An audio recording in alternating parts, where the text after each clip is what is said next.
हमारे साथ आज के शो पर एक ज़बरदस्त पर्सनालिटी है, ज़बरदस्त एक्टर कामरान जिलानी, जो कि जिनको आपने अभी बहुत अरसे जब से एक्टिंग वो कर रहे हैं तब से उनके सारे किरदार हिट हो रहे हैं और जिस तरीके से वो एक्टिंग करते हैं तो बड़ा ही उसमें किरदार में एक जान डाल देते हैं जो भी उन्हें किरदार मिलता है। खासतौर पे मुझे नेगेटिव जो उनकी अदाकारी है, नेगेटिव रोल्स जो हैं वो बहुत ज़्यादा अच्छे लगते हैं और हर किरदार को बड़ी ऑनेस्टी के साथ निभाते हैं। अभी तो उनका एक कैरेक्टर बड़ा मशहूर हो रहा है, केस नंबर 9, एक ज़बरदस्त ड्रामा और उसमें वो एसपी का किरदार उन्होंने निभाया। और जिस तरीके से कहते हैं ना कि जो आप किरदार, एक अच्छे एक्टर की निशानी यही होती है कि जो भी किरदार दिया जाए, जो भी रोल दिया जाए तो बिल्कुल ऐसा ही लगे कि ये वही है।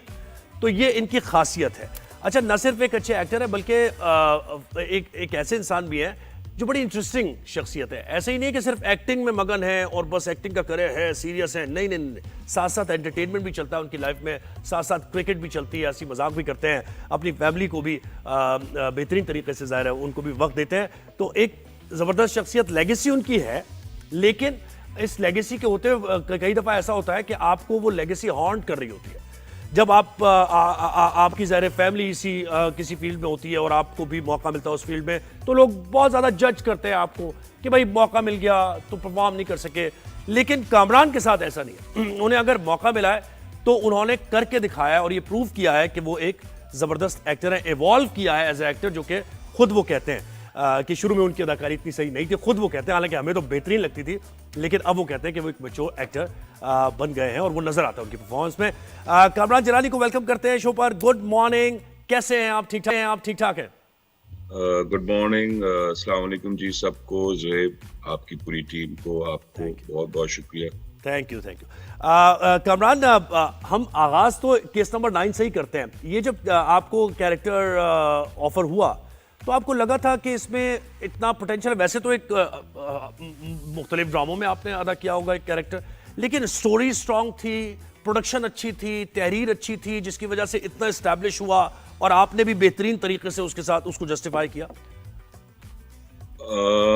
जब मुझे ये कैरेक्टर एसपी ज़ुहैब का ऑफर हुआ तो आप देख लेना कि इसमें सारे जो यानी कास्ट, राइटर, डायरेक्टर, सारे सब टॉप क्लास के थे और मुझे उस वक्त अंदाज़ा हो गया था कि या ये ड्रामा बहुत नोटिस होगा और ये इनका सेवन स्काई वालों का, जियो का, ये एक मेगा प्रोजेक्ट था।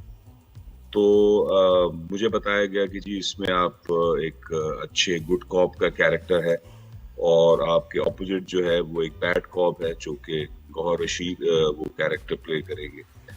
तो जब मुझे कास्ट बताई गई और जब मुझे शाहज़ेब खानज़ादा का बताया गया और जब मुझे स्क्रिप्ट के हवाले से मुझे थोड़ा सा बताया गया कि जी ये इशू है, इस मौजू पे ये ड्रामा बन रहा है, तो मैंने कहा जी ये ड्रामा छोड़ना नहीं चाहिए। तो इस तरह फिर ये ड्रामा मैंने एक्सेप्ट। और एक रेप विक्टिम की कहानी और जो हमारा निज़ाम इंसाफ है, किस तरीके से ज़ाहिर है हिंडरेंस और वो सारी चीज़ें उसमें नजर आई हैं, ये फायदेमंद हुआ कि एक जर्नलिस्ट ने ये कहानी लिखी, उसे पता है निटी-ग्रिटी का, उसे पता है कि क्या लूप होल्स हैं हमारे सिस्टम में, तो वो बेहतरीन तरीके से उन्होंने उसको प्रोजेक्ट किया। ज़ुहैब, बहुत सी चीजें आप यकीन जानिए हमें भी नहीं पता थी।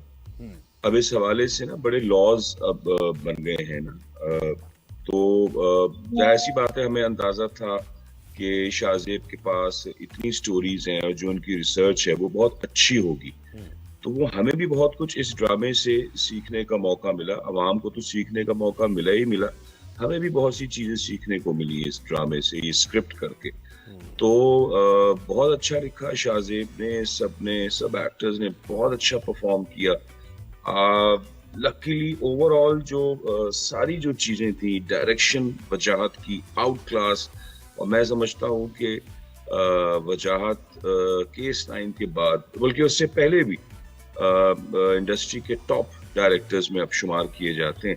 तो बहुत अच्छा, सब ओवरऑल कॉम्बिनेशन बहुत अच्छा रहा, बहुत मजा आया सबके साथ। अच्छा कामरान, ये भी मुझे बताया कि वैसे तो ड्रामा देखें एंटरटेन करने के लिए होता है, फिक्शन भी उसमें होता है, लार्जर देन लाइफ कैरेक्टर्स होते हैं, कभी कभार रियलिटी से हट के भी आप एग्जैजरेट करते हैं, लेकिन जब आप एजुकेट करने के लिए कोई ड्रामा बनाते हैं उसमें मुझे लगा कि इसमें थोड़ा सा अगर क्रिटिकल एनालिसिस किया जाए तो आउट ऑफ कोर्ट जिस तरीके से मसला हल हुआ, यानी मीडिया पर आकर एक शो में आके एविडेंस भी दिखाए गए, वहीं से पुलिस ले गई गिरफ्तार करके।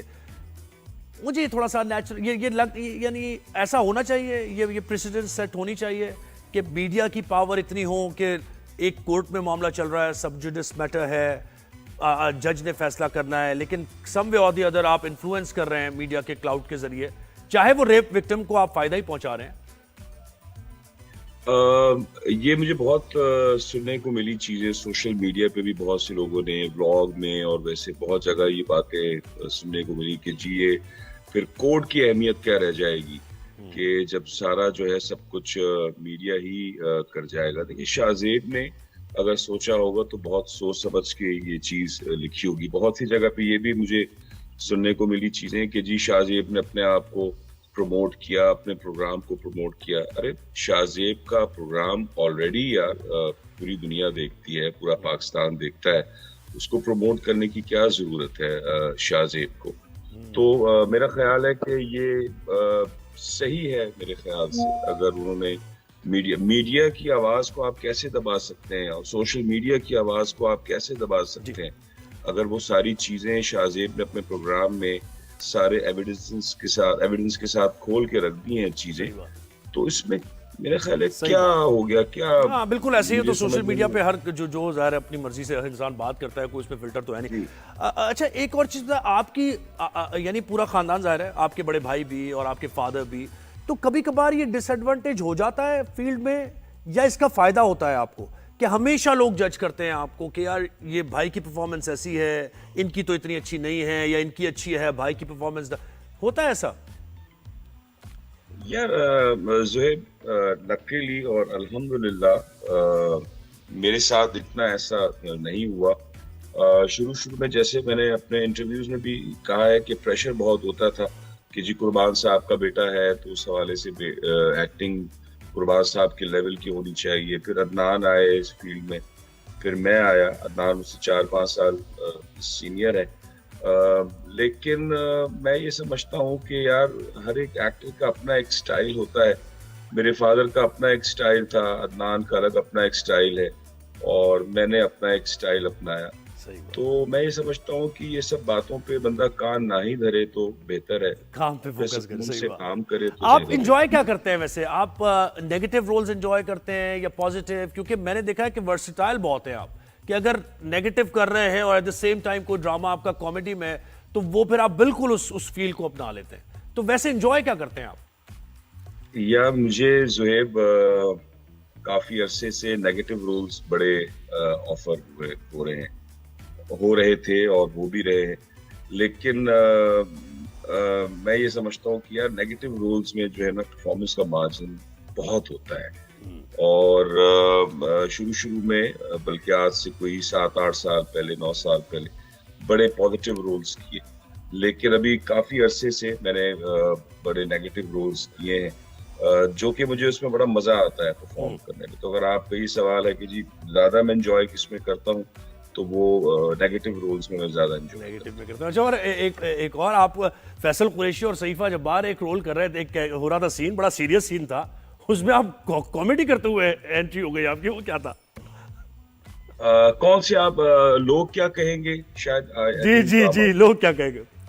जी अच्छा वो मुझे याद नहीं आ रहा क्या हुआ था। अच्छा होता यह है कि सेट पे माहौल बड़ा आप थोड़ा सा आप तुतला के बोलने लगे थे। वो ऐसी पता नहीं कुछ हुआ होगा। क्या था? थोड़ी देर बात कर सकता हूँ कुछ ऐसा था। हाँ कुछ याद आ गया। सही। फैसल सईफा के साथ मैं फर्स्ट टाइम काम कर रहा था और फैसल से मेरी बहुत अच्छी पुरानी सलाम दुआ दोस्ती बहुत अच्छी, और हम जब भी साथ काम करते हैं सेट पे तो बड़ा एक अच्छा खुशगवार माहौल रहता है। तो मेरी कोशिश ये होती है कि इससे हट के भी, अगर फैसल के अलावा भी ऑफ कोर्स कोई भी सेट है, कहीं भी अगर मैं काम कर रहा हूँ, तो माहौल अच्छा खुशगवार रहे।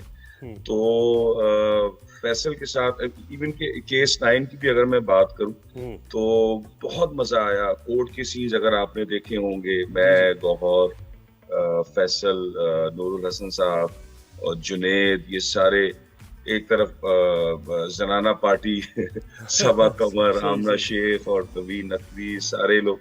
तो बहुत हमने सेट पे एंजॉय किया। तो वो सेट का माहौल बड़ा अच्छा रहता है कि अगर आप इस तरह जरा फ्रेंडली माहौल में, अगर इस तरह जिस वाक़ये का आप जिक्र कर रहे हैं, मुझे हाँ ड्रामा याद आ गया। सही लोग सही। क्या कहेंगे, वो लोग एक क्या कहेंगे। ड्रामा मैंने किया था साहब। अच्छा, तो तुझ पे अच्छा रहता कुर्बान है भी ना आपने यार किया बैटरी। एक ड्रामा, और वो लगा ऐसा कि जैसे ईद के लिए बना है, लेकिन वो फिर काफी चला ड्रामा, और उसमें कौन सा? कॉमेडी। तुझ पे कुर्बान। जी जी जी जी जी। हाँ उसकी भी बड़ी मजेदार कहानी है एक्चुअली। वो तुझ पे कुर्बान, उज़मा आपा, उज़मा गिलानी साहिबा आती थी ऑस्ट्रेलिया से, साल में कोई 2 दफा आती थी यार। वो आप क्या मुझे फ्लैशबैक में मेमोरीज में ले गए यार। बहुत बहुत अच्छा टाइम हमने वो देखा है। और एक्चुअली वो 10-11 एपिसोड का एक मिनी सीरियल टाइप की वो एक चीज बन रही थी। और जब वो एडिट पे गया तो चैनल ने देखा, तो चैनल ने कहा कि यार इसको तो हम आगे मजीद कंटिन्यू कर सकते हैं, बहुत मजे का बना है ड्रामा, तो इसको हम आगे और बनाते हैं। फिर ये सो बन गया। और फायजा इफ्तिखार का ये लिखा हुआ ड्रामा था, और इसको मोहसिन तलत ने डायरेक्ट किया था यार। और वो ड्रामा मेरा ख्याल है तकरीबन हमने कोई 250 350 एक साथ हमने की हैं। और वाकई बहुत मजा आता था, बहुत मजा आता था। और वो वाकई उसमें सिचुएशंस, उसमें जुमले, उसमें वो उसको आप सिटकॉम नहीं कह सकते, लेकिन एक लाइटर मूड में एक बहुत अच्छी बात भी हो जाती थी, एक बहुत अच्छा मैसेज भी व्यूअर को चला जाता था, और और सिचुएशनल मजा कॉमेडी। आता था मजा, वो बिल्कुल। ड्रामे पे। कारण मुझे बताएं कि आप लोग जो हमारे आपके सीनियर्स थे, उनकी रिस्पेक्ट जाहिर करते उस तरह, उनसे काम सीखना, फिर वो जो अब जो जूनियर्स आए हैं, क्या वो सीनियर्स की रिस्पेक्ट करते हैं, उनसे कोशिश करते हैं कि काम सीखें जाके, या फिर वो अपना एक उनका ऑरा है और वो कहते हैं कि नहीं हम क्यों, कौन सीनियर एक्टर, हम खुद बड़े एक्टर हैं। ज़ुएब, पांचों उंगलियां जो है ना वो बराबर नहीं होती। जो हमारे सीनियर्स थे, हम अपने अगर दौर की बात करें, तो हमने तो अपने सीनियर से बहुत सीखा। और हम उनको बाकायदा पूछते थे, उनको पकड़ पकड़ के बिठाते थे, पूछते थे कि यार ये कैसे आपने किया सीन, यहाँ आपकी बॉडी लैंग्वेज कैसे, यहाँ क्यों हो गई, यहाँ आपकी डायलॉग, ये बहुत से सवालात हम अपने सीनियर से पूछते थे। मेरा अपना एक जाती ख्याल है, बहुत से हमारे जूनियर्स माइंड भी कर जाएंगे, मैं मेजोरिटी की बात बता रहा हूँ। मैं ये नहीं कह रहा हूँ कि 100% सारे, अब जो जनरेशन आ रही है, अब जो जूनियर्स आ रहे हैं वो ऐसे ही हैं, लेकिन ज्यादातर आपको सारे सीखे सिखाए हैं और सबको पता है कि कैसे काम होना है। इतने अरसे काम करने के बावजूद, और मेरे भी जो आगे जो मुझसे भी ऊपर सीनियर जो लोग हैं, वो आज तक इस काम को समझ ही नहीं पाए। जिस दिन आपने ये काम समझ लिया ना ज़ुहैब, उस दिन आपका डाउनफॉल है। तो लेकिन आजकल की जनरेशन को, आजकल के जूनियर्स को सब कुछ पता है, तो उनको समझाने की जरूरत नहीं है। लेकिन उसमें अच्छे मैं ये कहता हूँ कि जूनियर्स भी हैं जो कि सीखना चाहते हैं, जो कि पूछते भी हैं, तो उनको हम थोड़ा बहुत हल्का सा हम गाइड कर देते हैं। लेकिन आज का जूनियर, हम तो अपने उसकी रिस्पेक्ट में हम अपने सीनियर्स के लिए जब तक वो बैठ नहीं जाते थे, हम खड़े रहते थे। मेरे ख्याल से आज शायद ऐसा का है उसमें कि जूनियर जो उन्होंने है वो वो पीटीवी के चक्कर नहीं लगाए, कोई छोटा सा रोल लेने के लिए उन्होंने प्रोडक्शन हाउसेस के चक्कर नहीं लगाए, उन्हें शायद वैसे ही मिल गया प्लेट में रख के, इसलिए उनको उसकी इंपॉर्टेंस नहीं बहुत पता। बहुत बहुत बहुत अच्छी बात की आपने ज़ुहैब। ये एक बाकायदा एक प्रोसेस था। पीटीवी हमारी जो था वो हमारी एक तरबियत गाह था। और आज की जनरेशन को, आज के एक्टर्स को हर चीज प्लेट में आपको सजी सजाई आपको मिली है। सोशल मीडिया का दौर है, अब तो एक्टिंग पे भी इतना बहुत ज्यादा वो फोकस नहीं होता। और जिसके फॉलोअर्स ज्यादा हैं, ये तो इस मौजू पे कई इंटरव्यूज में और बहुत सी जगहों पे बातें भी होती रहती हैं। तो अब तो कास्टिंग भी उस तरह होती है कि जिसके फॉलोअर्स ज्यादा हैं, भले आपको एक्टिंग इतनी ज्यादा अच्छी नहीं आती है, तो वो कास्ट उस हवाले से उस तरह किए जाते हैं। तो मैं समझता हूँ कि ये थोड़ा सा एक अलमिया है। और उससे जो डिजर्विंग लोग हैं, जो टैलेंटेड लोग हैं, जिनका इतना सोशल मीडिया इतना स्ट्रांग नहीं है, वो बेचारे पीछे रह जाते। तो मुझे बताएं, यानी फिर तो जरूरी हो गया ना, ये तो लाजमी हो गया सोशल मीडिया करना। अगर इंसान इंट्रोवर्ट या नहीं कर रहा, उसको मौका नहीं मिल रहा, तो इसका मतलब ये लैकिंग है उसके अंदर, चाहे वो कितना ही टेरिफिक एक्टर हो, लेकिन क्योंकि सोशल मीडिया एक्टिव नहीं है तो उसको कंसिडर नहीं किया जाएगा। तो बड़ा अनफॉर्चुनेट है। मैं वही आपसे कह रहा हूँ, ये सही बात नहीं है। तो अब जाहिर सी बात है, अब आजकल सोशल मीडिया का दौर है, तो जितना जो एक्टिव रह सकता है। फॉर एग्जांपल अगर मैं अपनी मिसाल दूं, मैं किसी और की मिसाल नहीं देता है, मैं कहीं और नहीं जाता, मैं बहुत ज्यादा इतना एक्टिव नहीं रहता हूँ। बस कहीं कहीं बस थोड़ा बहुत जितना मुझे लगता है कि मैंने अगर अपने किसी ड्रामे की किसी चीज की प्रमोशन करनी है, बस थोड़ा बहुत वो मैं लगाता हूँ। ना मेरी कोई पीआर टीम है, ना मैं जो भी चीजें पोस्ट आप देखते हैं सोशल मीडिया पे, वो चाहे वो फेसबुक हो, चाहे वो इंस्टाग्राम, ट्विटर पे मैं हूं नहीं, तो वो मैं खुद लगाता तो फिर इंडस्ट्री का क्या फ्यूचर हो गया कामरान? अगर दो एक्टर्स खड़े, एक एक्टर है और बाकायदा उसने एक्टिंग क्लासेस लिए हैं, थिएटर किया, और दूसरा उसके साथ खड़ा हुआ है सोशल मीडिया का, जिसके 20 लाख फॉलोवर्स हैं। तो आजकल यानी आप ये कह रहे हैं प्रोडक्शन हाउस में उसको पिक कर लिया जाएगा, एक्टर को कहा जाएगा नहीं जी अभी आप इस रोल के लिए फिट नहीं, ऐसा ही है ना? जी, ऐसा ही है, बदकिस्मती से।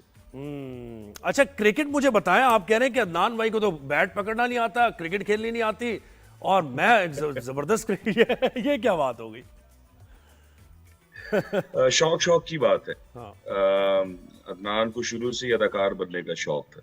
उसने तो बाकायदा फादर से कहा था कि जी मैं एक्टिंग करना चाहता हूँ। तो फादर ने कहा, बाबा ने कहा कि भाई अगर तुम्हें टैलेंट है तो तुम जरूर आगे निकल सकते हो। तो फिर बस उस जमाने में पीटीवी जाना होता था, तो काजिम पाशा साहब से और मुख्तलिफ काफी प्रोड्यूसर से मुलाकात रहती थी। तो वो सवाल से काजिम पाशा साहब से मुलाकात हुई। तो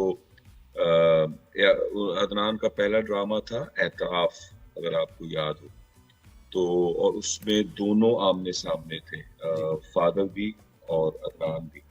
और अदनान उसमें फादर के यानी बाबा के छोटे भाई का कैरेक्टर उन्होंने अदा किया था। बाकायदा उसमें वाइटनर भी लगाया था। 2-3 रोल्स काजिम पाशा साहब ने ऑफर किए थे उस एतराफ ड्रामे में।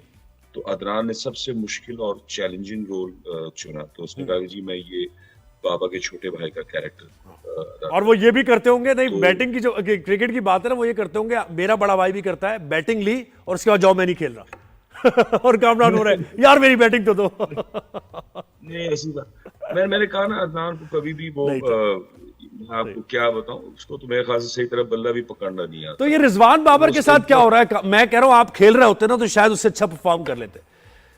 बिग बैश में जिस तरीके से दोनों के साथ हो रहा है इस वक्त, रिजवान को वापस बुला लिया कैप्टन ने। जी वो मैंने भी, अच्छा मैं क्योंकि कुछ मसरूफियत ऐसी थी, मैं इतना फॉलो नहीं कर पा रहा हूँ बिग बैश। लेकिन ये कि वो वीडियो अभी मैंने कल परसों मैंने कहीं देखी, तो वो मैंने सेट पे किसी से पूछा भी कि यार ये क्या हुआ क्या? ने कहा जी वो कैप्टन ने बुला लिया रिजवान को, तो वो शायद इतना परफॉर्म अच्छा नहीं स्लो स्ट्राइक रेट था ना जिसमें हम सब तपते हैं वही था। तो ये अच्छा साइन नहीं है, ये अच्छी निशानी नहीं है। हालांकि मैं अभी भी अपने इन दोनों प्लेयर्स को सपोर्ट करता हूँ। प्लेयर्स दोनों बहुत अच्छे हैं, रिजवान भी और बाबर भी बैटिंग के हवाले से, लेकिन ये नहीं होना चाहिए था ऐसा इस तरह। चलिए, बहुत शुक्रिया कामरान, आपने वक्त दिया हमें और अपने ड्रामे से मुतालिक भी बात हुई।